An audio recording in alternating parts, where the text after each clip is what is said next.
Үзэгчтэй байр суурь нэвтрүүлгийн шинэ дугаарыг хүрэхэд бэлэн боллоо. Нэвтрүүлгийн зочноор за Монголын амны орон сууц инновацийн хөгжлийн төвийн гүйцэтгэгч захирал Отхон Чимэг хүрэлцэн ирсэн байна. Бидний урилгыг хүлээж авсанд баярлалаа. Баярлалаа. Өдрийн мэндэргээ.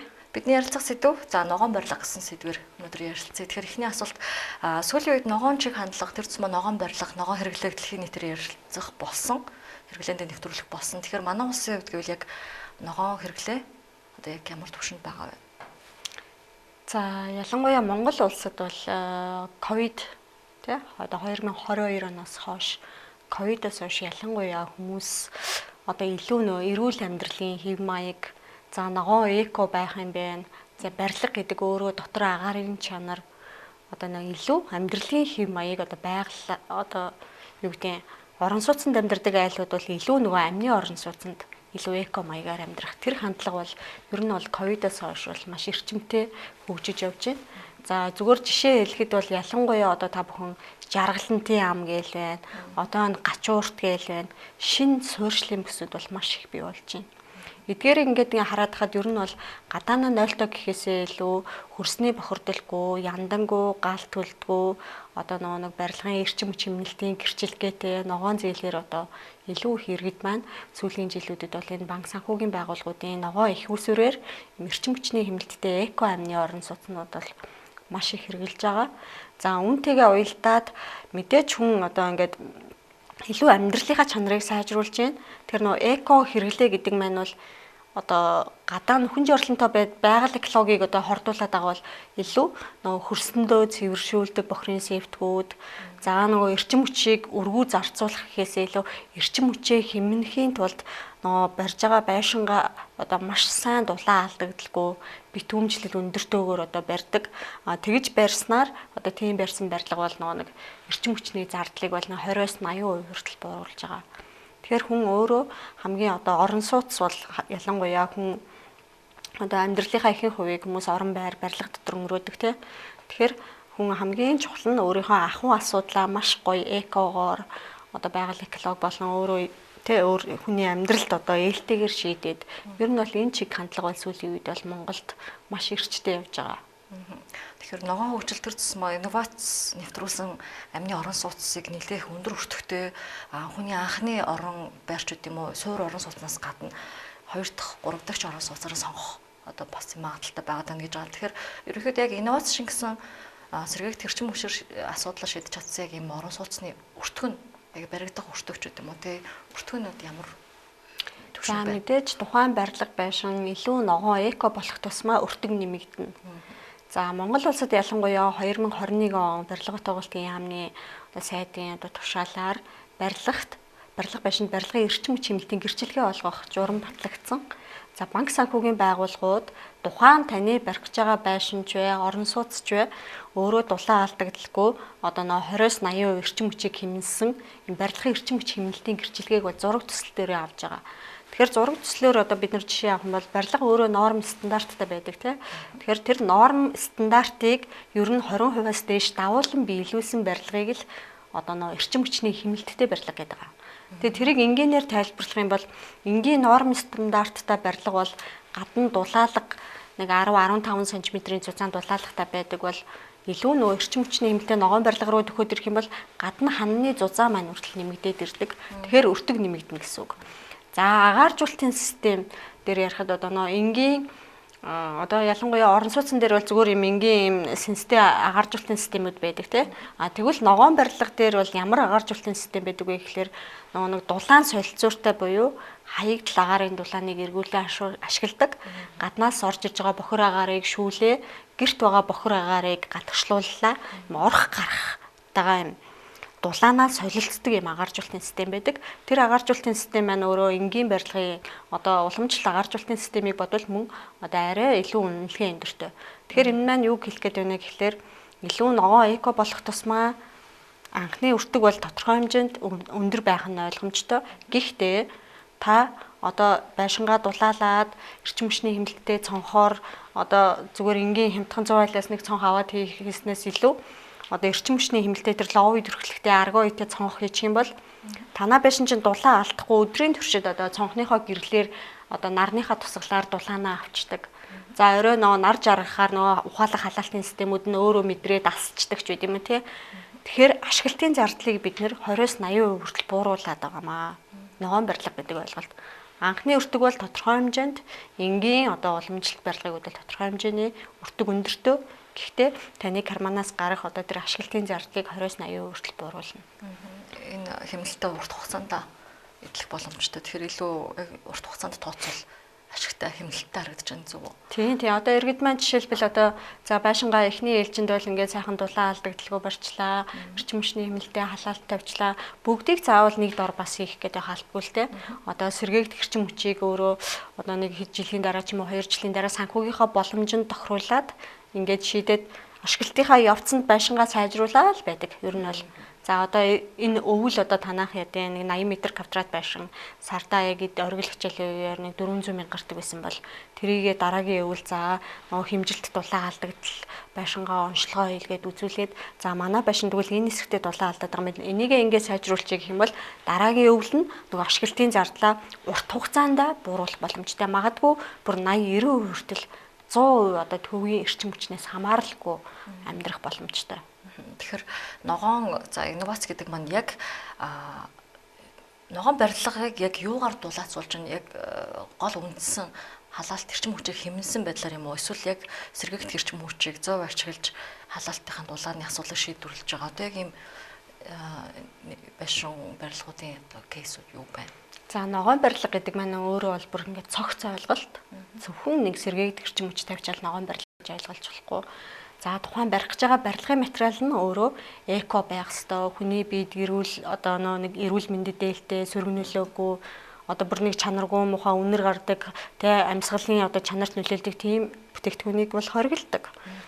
За нөгөө нэг цонхон жишээлбэл өөрөө эрчим хүчний хэмнэлттэй ловид өршлөгтэй цонх байх юм байна.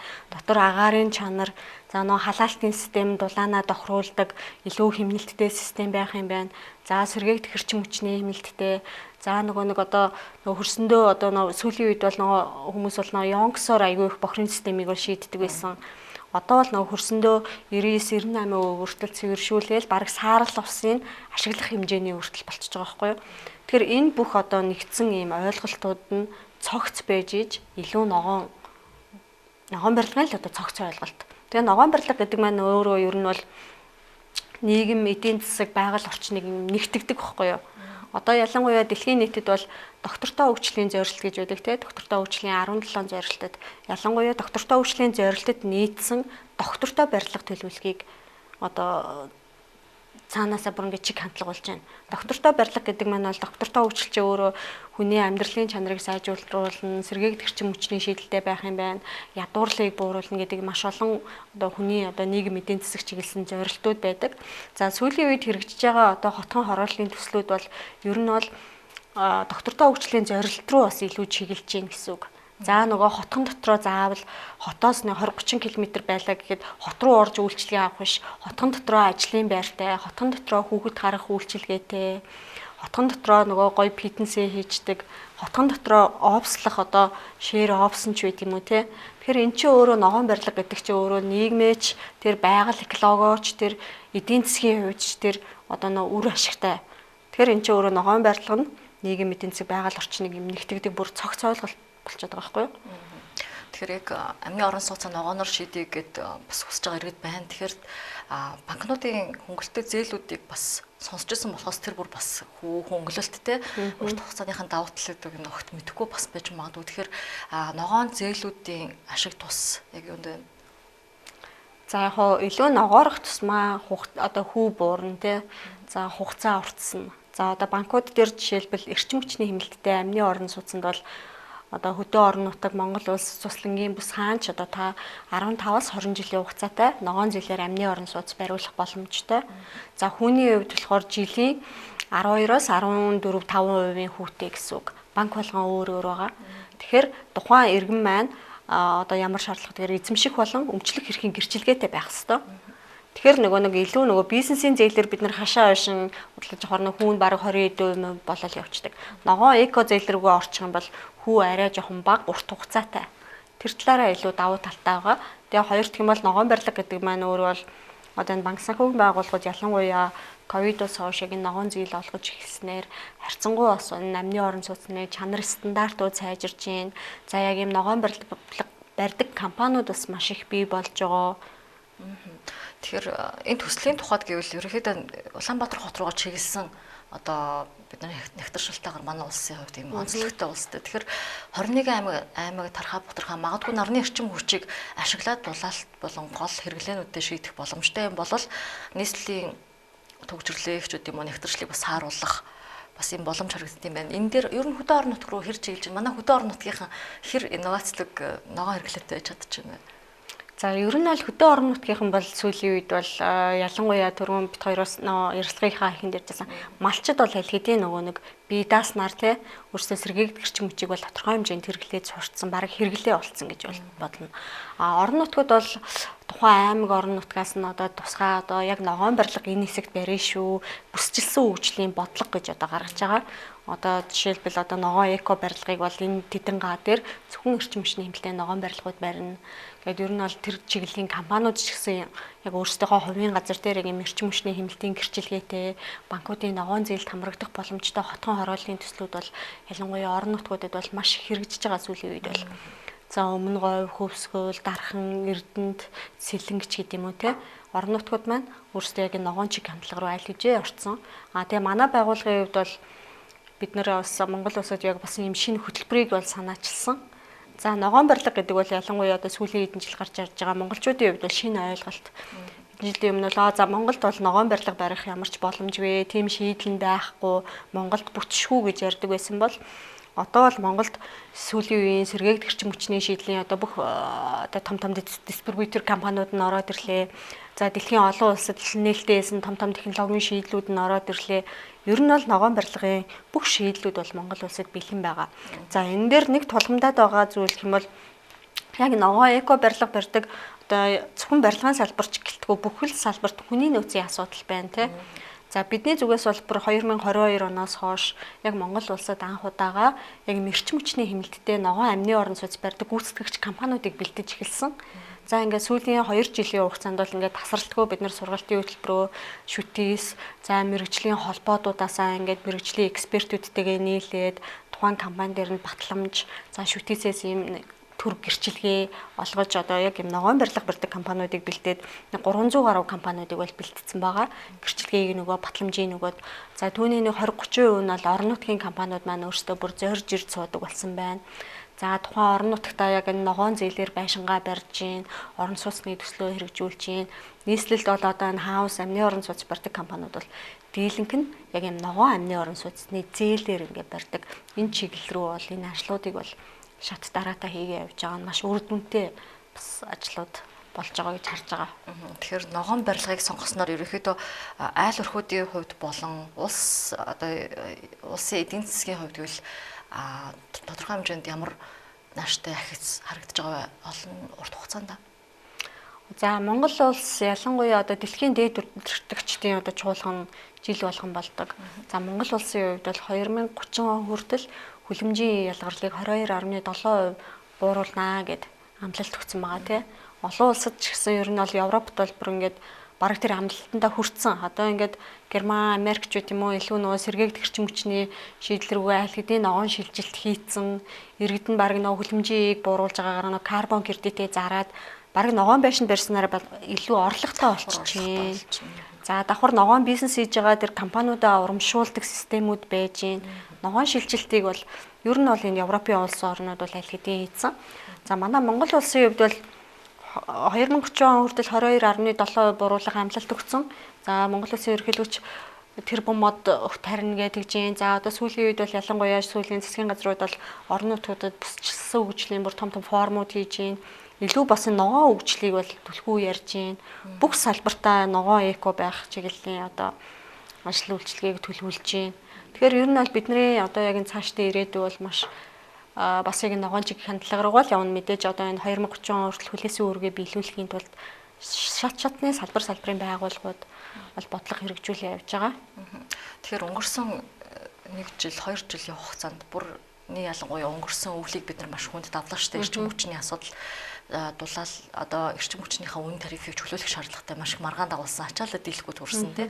Тэгэхээр яг энэ ачаалаас хуваалцах нь бас нэг яралтай гаргалгаа олол ялтчихгүй ногоо инновац буюу сэргийлэх эрчим хүчээр бас ачаалал хуваах юм шаардлага үүсэж байгаа. Тэгэхээр энэ ажлуудаа засгийн газартай хэр уйж чадчихна ажил болгож чадчихна. Энэ яралт одоо бид нар энэ хүндрэлээсээ гаргахад за энэ жил манай Монголын амны орон сууцны нууц хөгжлийн төв одоо төр хоёрын хвшлийн түншлэлээр бас хамтарч ажиллаж байгаа.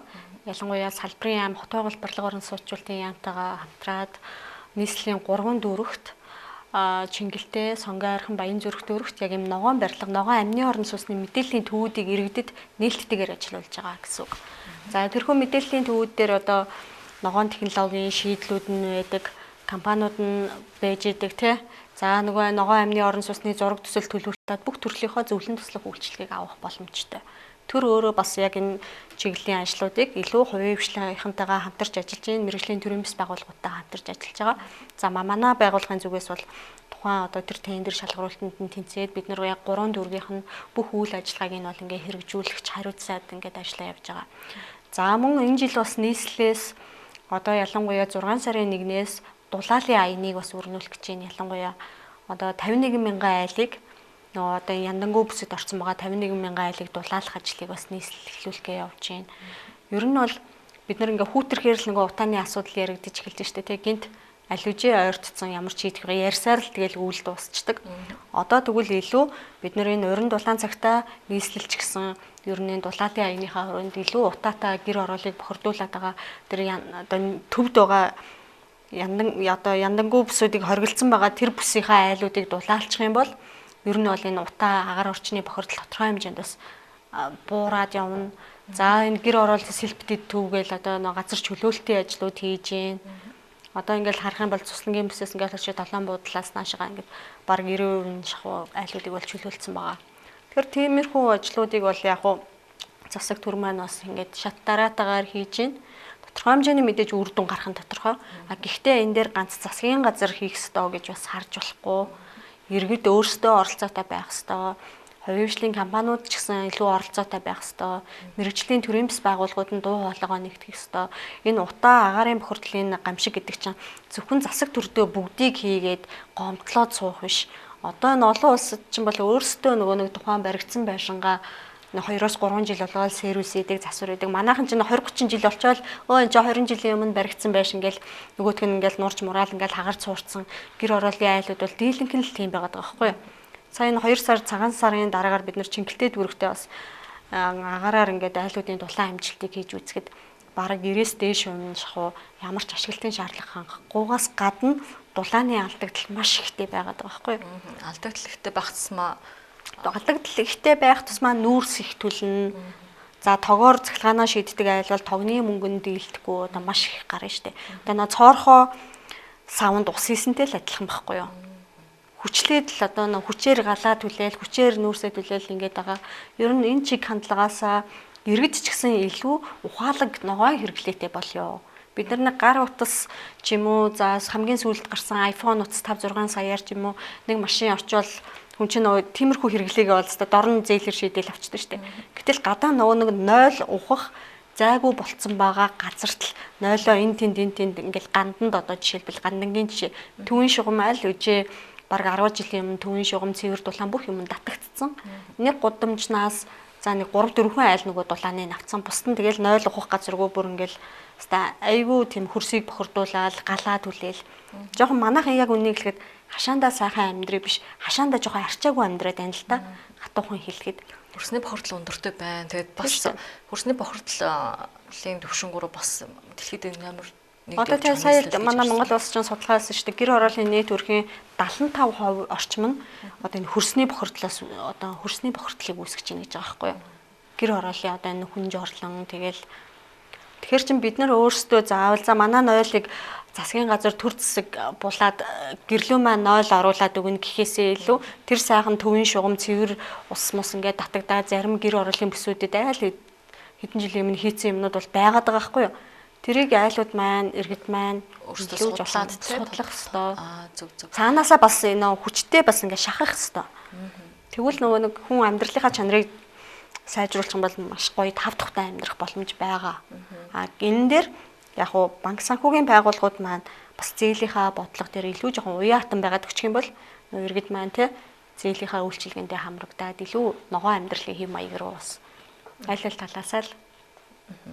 За энгийн иргэн анхныхаа байшинг барих чи гэж бодъё л доо. Тэгвэл тэр иргэн ер нь яг юунаас эхлэх хэвтэй юм бэ? За би ер нь алсыг харъя.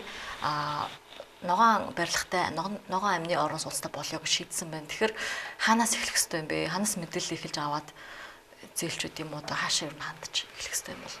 За ер нь бол одоо бид нар ингээд ямар нэгэн ажил төлөвтэй төлөвлөгөө гаргадаг тий. За тэгвэл барилга байшин барих гэж байгаа бол хамгийн түрүүнд зураг төсөл. Тэр тухайн зураг төсөл чинь таны байшин барих төлөвлөгөө байхгүй юу? Та ямар хийцлэр барих юм, хэдэн метр квадрат танаа яг гэр бүлд тохирох юм. За таны санхүүгийн боломж хэдэнд хүрэх байгаа. Тэгвэл санхүүгийн боломж гэр бүлийнхаа хэрэгцээнд тохируулаад тухайн зураг төслөө төлөвлөнө гэсэн үг. За би ийм хийцэлтэй эд орчимд өргөнд одоо таарсан нэг хэдэн метр квадрат ийм амны орон сууц гэдгээ яг мэргэжлийн байгууллагаар зургаа хийлгүүлнэ. Тухайн зураг төсөл маань бэлэн боллоо. Дараагийн компаниудтайгаа уулзах нь байна. Илүү баригадуудаар бариулж болж гин мэргэжлийн. За манай энэ сая би хэлсэн одоо энэ хот байгаль барилга орон сууцчлалтын яамнаас амны орон сууцны мэдээллийн төвүүдийг бас ингээд санаачлаад хэрэгжүүлж байгаа гэсэн. Тэн дээр бол бүр хот байгаль барилга орон сууцчлалтын яамны вебсайтн дээр 40 гаруй зураг төслийг үн төлбөргүй байршуулсан байгаа. Бүр ингээд батлагдсан амны орон сууцны зургуудыг шууд аваад хэрэглэх боломжтой. Шууд иргэд маань өөрийнхөө яг одоо 40-40-с 120 м квадрат зургууд бол байгаа. За энэ яг миний хэрэгцээнд таарж байна гэх юм бол шууд үн төлбөргүй татаж аваад ашиглах боломжтой. За манай мэдээллийн төвүүд дээр бас ийм бүр ингээд сүүлийн үеийн чиг хандлагаар шууд банкуудын эрчим хүчний хэмнэлтийн гэрчилгээ авах шаардлага хангасан бас 200 орчим зураг байгаа. Тэндээсээ бас сонголтоо хийгээд хямдхан худалдаад авах боломжтой. Ер нь бол бүх төрлийн сонголтуудыг өгж байгаа гэсэн үг.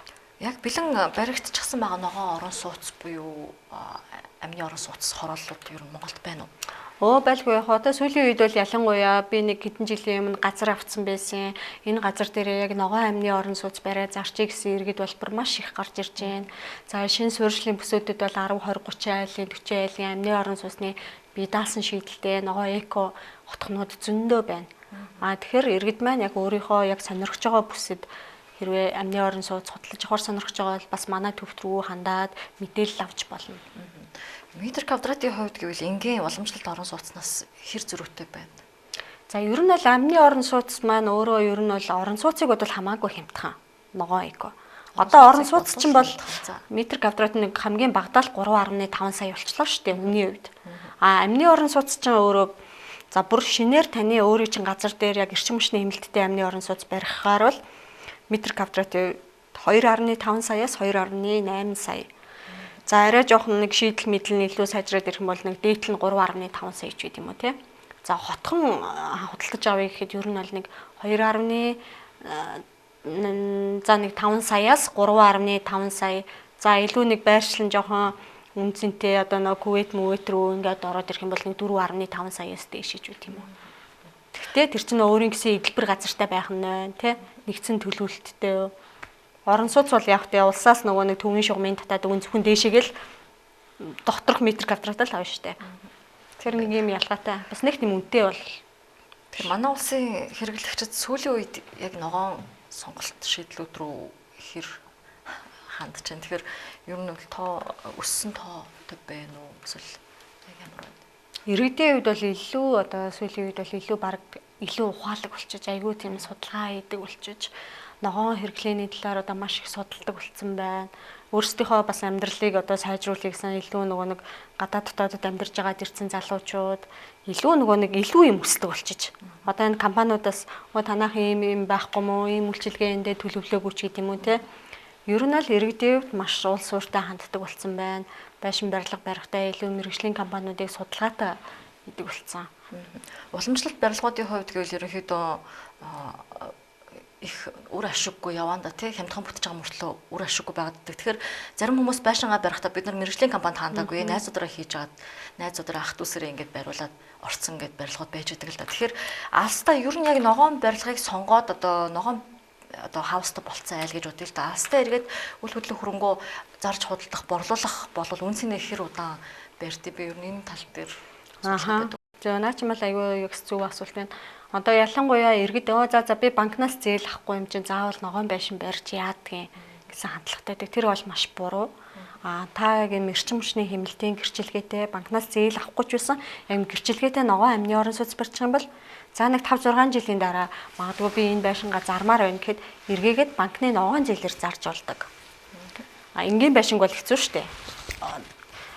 Эргээгээд банкны ногоон зээлээр зарж болдог. За үл хөдлөх хөрөнгийн үнэлгээний хувьд бол энгийн уламжлалт барилгыг бодвол ер нь бол 2-3 дахин илүү үнцэнтэй. За ер нь бол цаашид эдийн засгийн эргэлтэнд ороход бол ер нь бол хамаагүй үнцэнтэй. Тэгэхээр барилгыг бид нар зөвхөн халаалт дулаан буюу за бохроо яаж шийдэж байгаагаар нь л үзээд байна л та. За хавтан хэрэгэлт юм байна. Нарны сэргээгт эрчим хүч ашиглалт юм байна. Ингээд ногоон байшин юм байна гэрчдэг. Тэгвэл яг тэр барилгыг тэр чигт нь яг ямар барилгыг ер нь ногоон барилга гэж нэрлэдэг вэ? Ямар стандартууд байдгийг юуг нь анзаарах хэрэгтэй. За ер нь бол барилга гэдгэндээ түрүүн бас хэлсэн нөө цогц ойлголт те. За ашиглаж байгаа барих байгаа барилгын материал нь гарал үүсэл тохирлын гэрчилгээтэй илүү нөгөө хүний биед хоргүй эко байх ёстой. За нөгөө нэг тоног төхөөрөмжүүд нь бол эрчим хүчний одоо зарцуулалт маш багатай, дулаанаа тохируулдаг, мэдэрдэг. Тэгэхгүй дэх үед бол ингээл цахилгаан халаагаар бол ингээл байнгын асаалттай ингээл халаал байнгын тогиддаг байсан те. Одоо л сүүлийн үеийн ухаалаг халаалтын системүүд бол утаснасаа удирддаг болсон байна. Өөрөө градусаа тохируулж байна. Одоо байшингийнхаа чийгшил дотор агаарын чанарыг хүртэл ингээд тохируулдаг болчихж байгаа байхгүй юу? Тэгэхээр илүү бүх одоо энэ төхөөрөмжч өөрөө смарт болчиход байна. Одоо заавал үргүү одоо гэрийн температур 24 градус байхад тэр цахилгаан өөрөө халах шаардлагагүй өөрөө шууд унтарчиж байгаа байхгүй юу? Утаснасаа одоо цуслан дээрээ очлоо гэхэд 1 хоногийн өмнө ч юм уу хэдэн цагийн өмнө халаалтын системээ тохируулаад асаачдаг ч үгүй юм уу. Сэргээгт эрчим хүчний хэрэглээгээ за хэдэн киловатт үйлдвэрлэж хэдэн киловаттын одоо төвийн эрчим хүч рүүгээ нийлүүлж ин ч гэдэг юм уу те. Бүх зүйлээ өөрөө удирдаад ингээ хянаад явах боломжтой. Тэгэхээр хэмнэлт гэснээс нэг ийм судалгаа уншижсэн л да барилгын материалын одоо хорт нэглүүдээс шалтгаалж бага насны хүүхдүүд болон насан турш хүмүүсд тодорхой хэмжээнд бүр цаашдаа хор тавдар хүртэл үүсгэх өвчлүүлэх бас нэг юм үндсэн шалтгаанууд нэг болчихно гэж үзчихсэн. Тэгэхээр тэр судалгаанаас харахад ерөнхийдөө бид нар чинь хямдыг бодоод ч гэдэм үү те судалгаагүйгээр бараа бүтээгдэхүүн авдаг барилга орон сууцныхаа материалыг худалдаж аваад дотор нь амьдралаа гэж бодоход түүнийг даах бас юм бас асуудлууд байдаг юм байна. Тэгэхээр үнэхээр өвдчүүл тийм ээ. Яг муугаар ярихад хорт нэгдүүдээс болж ингээ өвдчүүл бас тодорхой хэмжээнд маш өндөр зардалтай бас юм асуудлууд байдаг юм байна. Тэгэхээр ирээдүйд бас юм алсын хараатаагаар ингээд судалгаатаагаар л амьдрах байшингаа сонгох шаардлагатай гэж үзэж байна шүү дээ. Танаа дээр ер нь бол эрүүл мэндийн талын судалгаанууд Монголд ер нь хэр хийгддэг барилгаас шалтгаалсан эрүүл мэндийн одоо үр дагавруудын судалгаа байдаг. Одоо яг нэг өвөл яг нэг 12 сар 11 сард нэг айгуу томоогийн эд дэгдэлтийн үе байдаг шүү дээ тий. Тэр чинь ерөнхийдөө бас нэгийнхээ хэсэг нь гадна байгаа агаарын бохирдлоос илүү дотор агаарын чанар айгуу чухал байгаа байхгүй юу. Одоо ялангуяа нэг уламжлалт аргаар барьсан барилга байшингууд бол дийлэнх нөгөө нэг одоо 20-30 жил болсон байшингууд чи ямар ч агааржуулалтын системгүй айлууд бол дийлэнх нөгөө шүү дээ. Гэр ороололт хөгжөрсөн, мөөгөнсөрчин, чийгдсэн. Тэгэл нөгөө хоол игээл хоолных нь уур нь гадагшлахгүй. Тэгэхээр чин тэр дотор агаарын чанар гэдэг маань өөрөө тэр хүүхдүүдийг бас өвчлүүлэх одоо маш том шалтгаануудын нэг. Ялангуяа барилга цэцэрлэг сургууль байдаг шүү дээ. Одоо цэцэрлэгүүд рүү ороход ихэнх нь ингээл нэг юм чийгдсэн ирдэ шүү дээ хүүхдүүд те. Тэд нар чинь өөрөө дотор агаарын чанартай бас нэгт холбоотой. За хоёр дахь юм бол ер нь бол сүүлийн жилүүдэд иргэд одоо байшин барих гэж байгаа бол илүү хямдын гэхээсээ илүү эрүүл мэндэд ээлтэй илүү чанартайг сонгодог болж байна. Одоо нэг ингээл дэх үед ч гэсэн ер нь бол ингээд хараа хяналтгүй барилгын материал луу 100 айл дээр одоо ингээл 100 айл ч гэлгүй ер нь хамгийн хямдхны л оруулж ирдэг байсан бол барилгын материал үйлдвэрлэгч нар маань үргэлжлээ өөрсдөө илүү жоохон эко байх юм байна. Тэ? Чанартай юмнуудыг бас оруулж ирдэг болж байна. Манайхан. Тэгэхээр ингээд айл ал шатанда иргэд өөрсдөө л хамгийн түрүүнд мэдлэгтэй байх хэрэгтэй. Зөвхөн нэг компани эдний компани чанартай юм гэхээсээ илүү тэр барилга байшин гэдэг чинь зүгээр нэг дэлгүүрээс бараа худалдаж авахтай адилхан биш шүү дээ. Тэгэд иргэд маань өөрсдөө за танах ямар материалаар барьсан тэ энэ материал чи өөрөө гарал үүслийн бичгтэй юм уу? Хэдэн жилийн баталгаатай юм гэдэг тэр бүх шаардлагуудаа мэддэг болчих юм бол илүү нөгөө нэг эко ухаалаг худалдаа авалт хийх гэдэг. За энэ дээр бас нэг мэдээлэл өгөхөд манай байгууллага өнгөрсөн онд бас нийслэлийн хотын стандарт хяналтын газар гэж байдаг тийм нийслэл хот маань өөрөө 52 стандарттай За тэр 52 стандарт дээр сая 2-3 сард нийслэлийн иргэдийн урлаар нэмэлтээр нь 20 стандарт батлагдсан байгаа. За түүний нэг нь болохоор эрчим хүчний нэмэлттэй амны орон сууцны төлөвлөлтөнд тавигдах шаардлага гэсэн. Энэ стандартыг бид нэр боловсруулж бас өгсөн байгаа.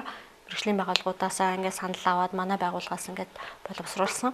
За энэхүү гарын авлага маань бас тун удахгүй бас нийслэлийн вебсайтн дээр байршаа явна. Тэгэхээр нөгөө иргэд маань тэр чинь өөрөө стандарт гэхээр яг гоё ингээд зөвлөмж маягаараа боловсруулсан байгаа. Илүү ойлгомжтой. Бүр ингээд материалуудын хийцлэл, дулаан дамжуулалтын коэффициент, за эрчим хүчний нэмэлтээ агааржуулалт гэж юу юм, халаалт гэж юу юм, сэргээгт хэрчим гэж юу юм, тэ тэрийг бүр ингээд яг ингээд ягштал ингээд уншчих юм бол та өөрийнхөө барих гэж байгаа байшингийнхаа бүх бараг орц материалыг бол зөв шаардлага тавьж болно.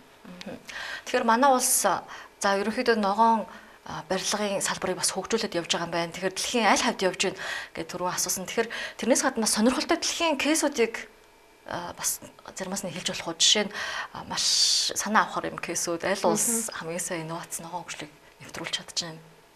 Ер нь тэгээд манайхан ч олон улс дэлхий гэхээр л вау бүх юм гоё те гэдэг штэ те. Яагаад тийм гоё төрүүлж болоход байна гэхээр ногоон барилга гэдэг чинь өөрөө аль үжээ тэр дэлхийн улс орнууд ч өөрсдөө ногоон барилгын үнэлгээний системтэй стандарттай учраас тэрийг дагаж мөрддөг. Одоо бүр 1800 оноос ахвалал тийм үнэлгээний систем гэрчилгээтэй байсан байгаа байхгүй юу. За энэ дээр бол одоо манай Монгол улс маань энэ жилээс ногоон барилгын үнэлгээний системтэй болж байгаа өөрсдөө. Best гэр гэдэг. Одоо энэ аудиторууд маань ингээд бэлтгэдэд явж байгаа. Ногоон барилгын хүрээлэнгийн ингээд ногоон барилгыг үнэлдэг. За тэгээд ийм ногоон барилгын үнэлгээний системтэй яг өөрсдийнхөө уур амьсгал тохирсон юм үнэлгээний системтэй болчих юм байна. За олон улсад ямар кейсүүд байдаг вэ гэхлээр ер нь бол дэлхийн улс орны бараг талаас илүү хувь нь дандаа залуучууд болчихжээ. Тэ? Одоо нөгөө залуучуудад зориулсан хотыг төлөвлөж гин гэсэн үг. Одоо жишээлбэл Европт бол илүү нэг залуу гэр бүлүүдийг дэмжигч байт юм те. Илүү нөгөө залуу үедээ тохирсон бүх насныханд зориулсан төлөвлөлтийг шингээж өгч ин хотоо шинээр төлөвлөөд шинээр хөгжүүлээд ч гэдэг юм уу те. За манай Монгол улсад бол яг одоо энэ жилээс бол нөгөө нэг одоо хар хорин те шинэ бас хотууд бас бий болох гээд бас хордч дээр бас яригдчихэж байгаа шүү дээ. Тэр бас тэр төлөвлөлтүүдийг бас харахаар бас яг л бас ингээд бүх насныханд зориулсан цагаа зөв боловсон өнгөрөөх одоо гоё үзүр үйлчлэгээ, соёл амралтын хүрээлэнч гэдэг юм уу те. Тиймэрхүү зүйлүүдийг бол бас маш их төлөвлөж байгаа. Тэгэхээр бид нар бол яг одоо өнгөрсөн одоо төлөвлөлтийн алдааг ярихаасаа илүү одоо илүү ирээдүйн цаг руугаа те яаж одоо энэ шин сурчлын бүсүүдээ яаж гоё төлөвлөх юм, яавал илүү эко ногоон хот болох юм, яавал нөгөө залуу үедээ зориулсан одоо заавал гатгшаа гарч ажиллах гад авах ш те одоо их нутагтайгаа айгүй гоё гэр бүлэрээ гоё амьдрах тэр нөхцөлийг яаж бүрдүүлэх юм гэдэг талаасаа тэр талаасаа илүү анхаарч л байгаа хэл да. Тэ хит бас нэг талыг шүүмжлэх гэхээсээ илүү юм болгоныг шүүмжлэх бол амархан гол нь л сонирхолтой байна л да. Тэгэхээр ялангуяа инновац нэвтрүүлэх ногоон барилгыг ер нь хөдөө орон нутагт буюу тий илүү нарлагчуд юм уу тий сэргээгт хэрчим хүчийг дахин ашиглах боломжтой. Энэ бүсүүдэд хөгжүүлж чадвал бас тархаа тий одоо тарж бутраад 21 аймагт бол тэнцүү хөгжлөө аваа явуучих боломжтой харагдаад байгаа юм л да. Тэгэхээр 21 аймаг руугаа илүү анхаарч ажиллаж байгаа болоо танаа компани байт юм уу тий та нарын хувьд яг орон нутг руу хандж чиглэсэн ямар ажлуудыг хийж байна? 21 аймаг гэхээр яг үннийг хэлэхэд 21 аймаг маань мэдээлэлээс бас аюул хоцрогдмол байдаг тий дийлэнх нь ялангуяа одоо нэг банкн дээр очивол нэг иргэн очивол зээл авах гэсэн чинь нөө эдийн засаг чинь ямар ч мэдлэг ойлголтгүй ийм зээл байт юм уу ийм зээл байхгүй шүү дээ гэдэг тийм бас эдийн засагт одоо иргэд аюул ханддаг байхгүй юу манай одоо аймагт ийм ногоон зээл олгодгүй гинэ ч гэдэг юм тий эн чинь Монгол улс даяар олгож байгаа байхгүй юу тэр боломжийг зүгээр тэгш хүртээмжтэй мэдээллийг л түгээж чадахгүй байгаа байхгүй юу тэгэхээр бидний зүгээс бас одоо бас энэ жилээс ер нь бол 21 аймагуудаа ер нь бол ихэнхдээ нэм хамтын ажиллагааны санамж бичиг байгуулад илүү орон нутгийнхаа компаниудыг чадварчуулах сургалтуудад хамрагдуулдаг төрийн байгууллагуудтайгаа одоо ногоон эко чиглэлийн бодлого боловсруулалтанд хамтарч ажилладаг. За энэ дээр нэг кейс хэлэхэд Өмнө Говь аймаг байна. Бид нэр 2022 онд бол хамтын ажиллагааны санамж байгуулад за иргэдэд нь бүр юм нэг маягийн жишг одоо амны орон сууцны загвар зураг төслүүдийг боловсруулаад тэр нь өөрөө ногоон зээлд хамрагдах барилгын эрчим хүч хэмнэлтийн гэрчлэгээтэй иргэд нь одоо яг тэр жишг зураг төслөөсөө үн төлбөргүй аваад ногоон зээлээ бариад маш олон эрчим хүчний хэмнэлттэй яндангуй хөрсний бохирдолгүй амны орон сууцнууд баригдсан. За тэрийгээ дагаад хотгон хорооллын төслүүд ч гэсэн хэрэгжиж явж байна. Зарим нэг орон нутгууд бол ногоон хөгжлөөрөө бол хоцроод исэн юм байхгүй. Бараг илүү ч хөгжиж байгаа аймагуд бол байгаа. Тэгэхээр энэ дээр мэдээллийг л гол нь тэгш хүртээмжтэй байлгая гэдэг үүднээс бид нар энэ жил бас энэ банкудтайгаа төрийн банктай хамтраад орон нутгууд руу бүсчилсэн бас өдрлөг одоо арга хэмжээнүүдийг бас хийх гээд одоо энэ 27 28-нд Өвөр хангаа Баян хонгор гэд ингээд явж байгаа аймагуд руу яг юм ногоон зээлийн шаардлага хангасан технологийн эко сэргийлэх ч юм уу чалаалт агааржуулалтын системийн компаниуд нь ингээд хамт явж байдаг. Бидний зүгээс очиод компаниудад нь сургалтаа хийдэг, иргэдэд нь нээлттэй одоо өдрлөг хилцүүлэгч байт юм те. Тэр арга хэмжээнүүдийг бол энэ жилээс маш идэвхтэй бас хийж эхэлж байгаа. Ер нь яг жилүүдэд орон нутгийн компаниудыг бол илүү чадахжуулах сургалтын хөтөлбөрт хамрагдуулах. Хүний нөөцийн хувьд хангалттай байж чадчихна. Эсвэл хүний нөөцөө илүү бэлдэх юм шаардлага байна. За яг хуу одоо айл шатандаа л ер нь бол хүний нөөцийн хомсдол гэж манай байгууллагын хувьд бол яг ингээд амьны орон сууцны зураг төслийг яг дагнаж зураад бол тасралтгүй 5 жил болж байна. Яг амьны орон сууцны л зураг зурдаг ногоон эко гэрчлэгээ авчдаг манахаас. За амьны орон сууцны гүйцэтгэгч компаниуд бол яг манай дээр ингээд маш сайн олон гүйцэтгэгч компаниуд байгаа сургалтын хөтөлбөртөө хамрагдсан. За зөвлөх инженеруудыг бол бид нар яг одоо Монгол улсдаа ингээд хийсэн бүтээсэн те илүү мэрэгжлийн экспертүүдээр бас ингээд зөвлөх инженеруудынхаа хүрээлт хэлдэг. Ер нь бол хамгийн явж хамгийн чухал нь хамтын ажиллагааны менежментийг маш зөв хэрэгжүүлээд ингээд явах хэрэгтэй. Заавал нэг хүн цалинжуулаад өдөржингөө суулгаад авах биш те хэн юу чаддаг ажлыг чаддаг одоо байгууллагуудтайгаа хамтарч ажиллах. Одоо манай сургалтын хөтөлбөр ч гэсэн тийм шүү дээ. За бид нар манахаас бол манай байгууллагаас нь 2 3 багш орлоо. Яг ерөнхий төлөвлөлт одоо бүх чиглэлийнхаа сургалтуудыг орлоо. Сэргээгдэх эрчим хүчийг бид нар заах гэдэг холбоо, сэргээгдэх эрчим хүч үйлдвэрлэгчтэй холбоо гэж байгаа. За барилгын материалын нь холбоо нь байна. За нөө яамнаас ч гэсэн орж ийн, шүтээсээс орж ийн. Тэгэхээр эн чинь энэ бүхэн чинь өөрөө яг мэрэгжлийн чиглэлийнхаа хамтын ажиллагааны менежмент хэрэгжүүлээд. Тэгэхээр та нарын хувьд ерөөхдөө Улаанбаатар хотыг юу гэж харж байна? Тэгэхээр Улаанбаатар хотын угаасаа нягтршил байд юм хөрсний бохирдол дэд бүтцийн асуудлууд гэдэг маш их толгой өвтгсөн асуудлууд байгаа шүү дээ. Энэ яг ийм хөрс суурин дээр ногоон барилгыг нутагшуулах ч гэдэг юм уу бас том сорилттой тулгарч байгаа юм шиг харагдаж байна. Та нар юу гэж харж байна? Бас танаа алсын хараа юу вэ? Бидний нэвтрүүлэг юм даа сатгаж байгаа. За баярлалаа. За Улаанбаатар хотыг ер нь л юу гэж харж байна гэхээр ер нь бол за яндангуй бүсүүдэд зарлалчлаа. Гэхдээ бид нар зөвхөн төв цэгээрээ л төсөөлж болохгүй байхгүй юу? Одоо ялангуяа газар олголтууд, шин суурьшлийн бүсүүд бол маш их бий болж байна. Нөгөө нэг гой модтой, горигтой гой байгалуудад битүү хаус хотгон хороол болчлоо шүү дээ. Тэгвэл тэднийг яагаад бас яндангуй хөрсний бохирдолгүй бүс болгож болохгүй гэж одоо миний зүгээс бас нэг эмзэглдэг байдаг байхгүй юу? Одоо бид нар чинь хотгон хорооллуудынхаа төслөөр ингээл явж хахад тэнд ч нэг нөхөн нойлтой, жорлонтой галаа түлээл байж байгаа айлууд байж байгаа байхгүй тэр гоё байгальд. Тэгвэл тэр байгальтай ойрхон байх тусмаа бас яндангуй бүс хөрсийг бохирдуулдаггүй бүс баймаар байгаа байхгүй юу? Би яг одоохондоо бол яг засгийн газрын шийдвэр бол зөвхөн төв бүсээсээ эхэлж ийн л та. Гэхдээ бид нар төв бүсээсээ эхлээл төв нь арай зэгцрээд ирж идэл дахиад нөгөө шинэ үүсэж байгаа шинэ суурьшлийн бүсүүд маань яндантай хөрсний бохирдолтой бүс болчвол яах вэ? Тэр анханасаа бас яг тэр нэг эко болох гэдэг юм бол яг тэр нөгөө шинэ суурьшлийн бүсүүдээ бас илүү бас жоохон анхаараасай, стандартаа тавиасай, зөв төлөвлөөсөө гэж боддгийн. За манай байгууллагын алсын хараа юу вэ гэхлээр доктортой хөгжлийн зорилт, уур амьсгалын өөрчлөлт. За Монгол улсын одоо энэ хөгжлийн 2050 гэж байна те. Ялангуяа шинэ суурьшлийн бүс энэ дагуулгатуудыг хөгжүүлэхийн тулд илүү ногоон эко, хүлэмжийн ялгаралгүй одоо ногоон хөгжлийг эрхэмлсэн иймэрхүү одоо амьны орон сууцны хотгон хороолол за одоо хувь айлын байшинч байсан яг юм ногоон экол байгаасаа гэсэн л илүү том зорилтыг урдаа тавиад шат дараатаагаар бид нар хэрэгжүүлээд явж байгаа. За энэ жил бол төр хувийн түншлэлээр бол хамтарч ажиллаж байгаа гэсэн. За энэнийхээ үр дүн гүйцэхийн тулд хамгийн чухал нь иргэд маань өөрсдөө мэдлэгтэй байх ёстой юм байна. Илүү оролцоотой байх ёстой. Тэрнээс одоо бүх юмыг төр засаг руугаа чихээд нэг хүний өмнөөс амьдарч байгаа юм шиг нэг ял болгоод тэгж бас баймааргүй байгаа байхгүй юу? Тэр иргэд өөрсдөө л аягүй сайн мэдлэгтэй бол амьдралынхаа одоо чанарыг сайжруулахын төлөө илүү оролцоотой байх талаас нь л одоо бид одоо ингээ хамтарч ажиллаж байгаа гэсэн үг. За баярлалаа. Бидний ярилцах хугацаа энэ түрээд дуусч байна. Баярлалаа үзэгчдээ. Тэгэхээр Монголын амны орон сууц инновац хөгжлийн төвийн гүйцэтгэх захирал Отгон Чимэгтэй ярилцлаа. Тэгээд бидэнд мэдээлэл өгсөнд баярлалаа. Баярлалаа. Баярлалаа үзэгчдээ, парламент телевизийн байр суурь нэвтрүүлгийн энэ удаагийн дугаар танд хүрлээ. Дараагийн дугаараар иргэ уулзъя. Баяр та.